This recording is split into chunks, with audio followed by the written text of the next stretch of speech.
The night Lionel Messi made all Manchester United fans cry. I will play the audio for you. I was even 10 years old back then. Yes, 10 years old when Lionel Messi made all Manchester United fans cry. 2009 Champions League final. After that final, Cristiano Ronaldo left for Real Madrid. So let me play the audio for you so that you can listen to the story of how Lionel Messi made all Manchester United cry, including me, because I was 10 years old back then. So listen to the audio.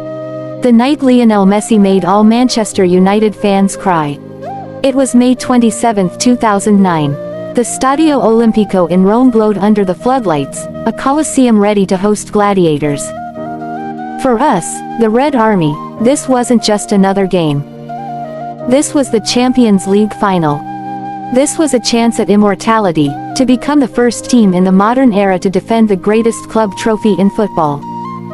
We were Manchester United, the reigning champions, coming off a Premier League title, with the reigning Ballon d'Or winner, Cristiano Ronaldo, at the peak of his powers. The world was ours for the taking. We felt invincible. I was only 10 years old, probably still smelling of school dinners, but I knew what this meant. My little red jersey felt like a superhero cape. My whole family, uncles, aunties, cousins, everyone crammed into the living room, the TV glowing brighter than any trophy. The air was thick with expectation, with that unique blend of nerves and absolute belief that only United fans truly understand. We were going to do it. We had to do it. From the first whistle, there was a buzz. Ronaldo, all swagger and lightning, was everywhere.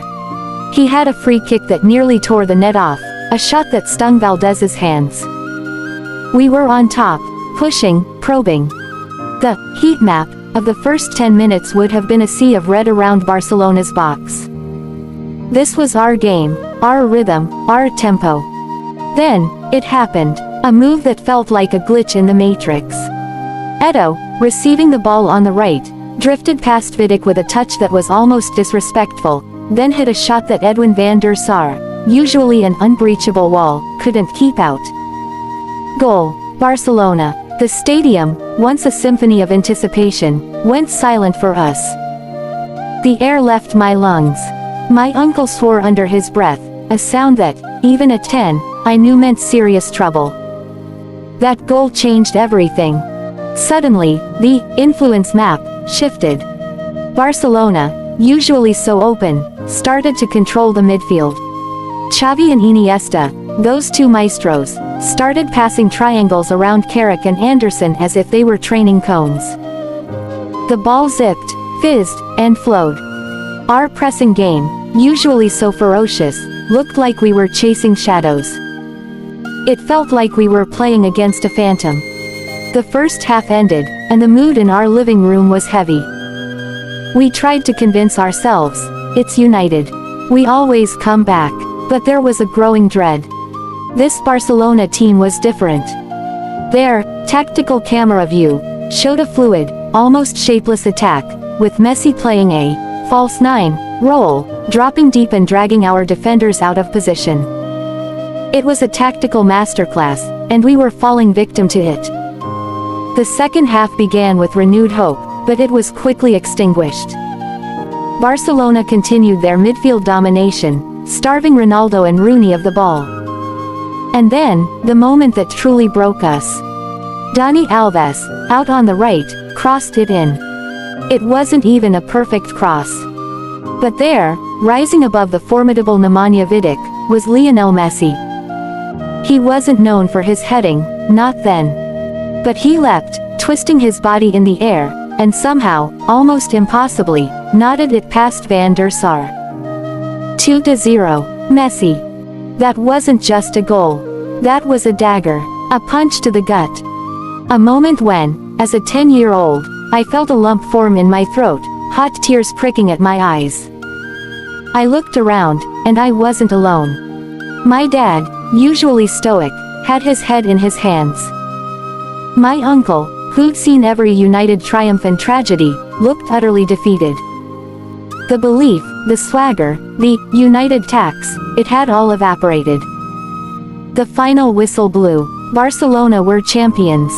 Messi, still a young prodigy, had ascended to a new level, scoring arguably one of his most iconic goals. For Manchester United fans, it was crushing. It wasn't just losing a final, it was losing a final where we were expected to win, where history was within our grasp, and where we felt tactically outmaneuvered by a team playing football from another planet. That night, across the globe, in living rooms, pubs, and football grounds, Manchester United fans shed tears. Tears of frustration, of disappointment, of heartbreak. Lionel Messi didn't just score a goal that night, he etched himself into the painful memories of an entire fan base. He made us all cry. And even today, all these years later, that memory still stings. It's a reminder of how cruel football can be, how quickly glory can slip away. But it also forged something in us, that resilience, that understanding that even the greatest teams face their toughest tests. That night, Messi made us cry, but it also fueled the fire that still burns in every single Red Devil today. The breakup we never saw coming. As the tears dried and the Roman night cooled, a darker realization began to sink in. This wasn't just a lost final, it was the last time we'd see that iconic number 7 in a United shirt for a long, long time. The rumors had been swirling like a storm all season, but we refused to believe it.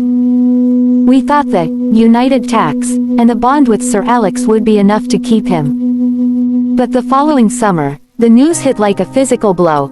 Cristiano Ronaldo was leaving for Real Madrid. For a 10-year-old fan, that was the ultimate betrayal. First, Messi outjumps our defense to take our crown, and then our own hero, the man who made us believe we were the best in the world, packs his bags for Spain. It felt like the footballing gods were stripping us of everything at once.